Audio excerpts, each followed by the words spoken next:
جو تقدیر میں لکھا ہے وہ مل کر رہے گا.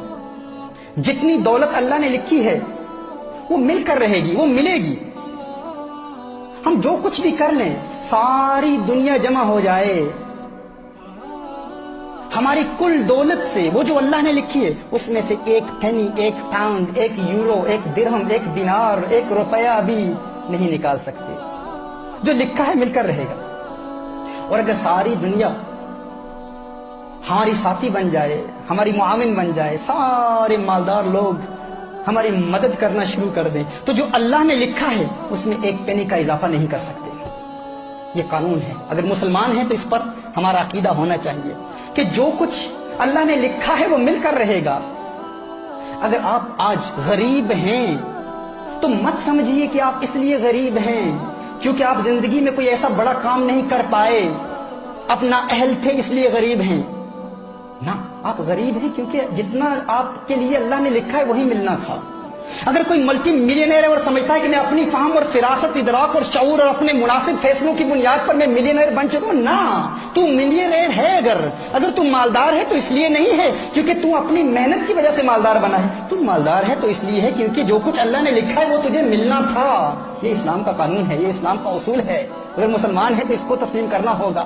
اگر ہم مالدار ہیں تو اس لیے ہیں کیونکہ اللہ نے تقدیر میں لکھا ہے. اب جو لکھا ہے وہ تو مل کر رہے گا نا، اس سے تو ہمیں کوئی محروم نہیں رکھ سکتا. تو پھر پریشانی کس چیز کی؟ پھر پریشان کیوں ہوتے ہیں؟ اب یہاں سوال پیدا ہوتا ہے، نیچرلی ایک سوال پیدا ہوتا ہے، ذہن میں ایک سوال آتا ہے کہ ٹھیک ہے اگر ایسی بات ہے تو پھر ہم کام کیوں کرتے ہیں؟ ہم محنت کیوں کرتے ہیں؟ گھر بیٹھے رہیں، کچھ نہ کریں تو پھر بھی مل جائے گا. تو آپ کو بتاؤں، یہی اسلام کا قانون ہے، یہی ضابطہ ہے. اگر آپ گھر میں بیٹھے رہیں، کچھ بھی نہ کریں، جو لکھا ہے وہ مل کر رہے گا. تو پھر ہم کام کیوں کرتے ہیں؟ کیونکہ کام کرنا رسالت مآب صلی اللہ علیہ وسلم کی سنت ہے. محنت کرنا، اور محنت کے ذریعے وہ جو اللہ نے لکھا ہے وہ تو ملے گا، لیکن محنت کے ذریعے اس کے حصول کے لیے حلال روزگار کمانے کے لیے کوشش کرنا، یہ کوشش میرے آقا کی سنت ہے، یہ عبادت ہے، اس پر ثواب ملتا ہے. ہم اس لیے کام نہیں کرتے کیونکہ جو اللہ نے لکھا ہے اس پر اضافہ ہوگا، نہ، یہ قانون نہیں ہے. ہم کام کیوں کرتے ہیں؟ کیونکہ کام کرنا سنت ہے، یہ عبادت ہے. حلال روزگار کی تلاش عبادت ہے.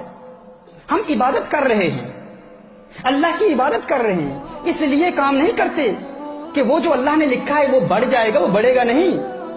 وہ جو لکھا ہے وہ مل کر رہے گا. اب اس کا دار و مدار ہم پر ہے کہ ہم اسے کیسے تلاش کرتے ہیں.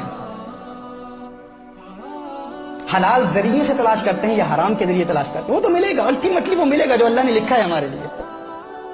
تو جو ملے گا اس کے لیے پھر ہم گناہ کیوں کریں؟ اس کے حصول کے لیے حرام کاروبار میں کیوں ملوث ہوں؟ اللہ عز و جل نے جو لکھا ہے وہ مل کر رہے گا. مجھے یہاں ایک واقعہ یاد آ رہا ہے. آج سے 4-5 سال قبل تقریباً ہمارے نیوٹن روڈ مرکز میں، ہمارے پرانے مرکز میں، ایک صاحب میرے پاس آئے، ہماری محفل میں آئے اور کہتے ہیں کہ تنگ دستی ہے، بڑی پریشانیاں ہیں، میں چاہتا ہوں کوئی کاروبار مل جائے، روزگار کے لیے دعا کیجیے. کچھ محافل میں آنا جانا رہا، اللہ عز و جل نے کرم کیا، انہیں کام مل گیا.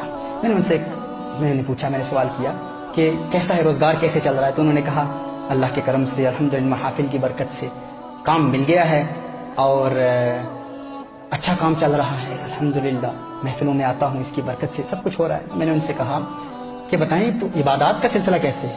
کہا نہیں، ایک مسئلہ ہے، وہاں پر جو میرا امپلائر ہے وہ مجھے نماز نہیں پڑھنے دیتا، عبادت نہیں کرنے دیتا. میں نے کہا اچھا، عبادت نہیں کرنے دیتا تو آپ کو تو کام چھوڑنا چاہیے تھا. میں نے کہا نہیں، ارے اتنی محفلوں میں آ کر، اتنی مدت کے بعد، اتنی کوشش کے بعد، اتنی جد و جہد کے بعد، اتنی دعاؤں کے بعد آج کام ملا ہے اور آپ کہتے ہیں کہ نماز کے لیے کام چھوڑ دوں. میں نے کہا آپ کام کیوں کرتے ہیں؟ کہتے ہیں اس لیے کرتا ہوں تاکہ روزگار ملے، تاکہ دولت ملے، تاکہ اپنے گھر کے اخراجات چلا سکوں، گھر چلا سکوں. میں نے کہا نہ، کام کرنے کا مقصد یہ نہیں ہے، وہ تو ملنا ہی ہے. ہم کام فقط اس لیے کرتے ہیں کیونکہ کام کرنا سنت ہے.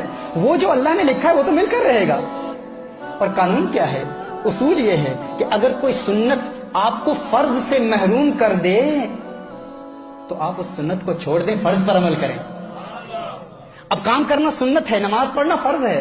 دیکھیے، آپ مثال کے طور پر عصر کی نماز شروع ہوتی ہے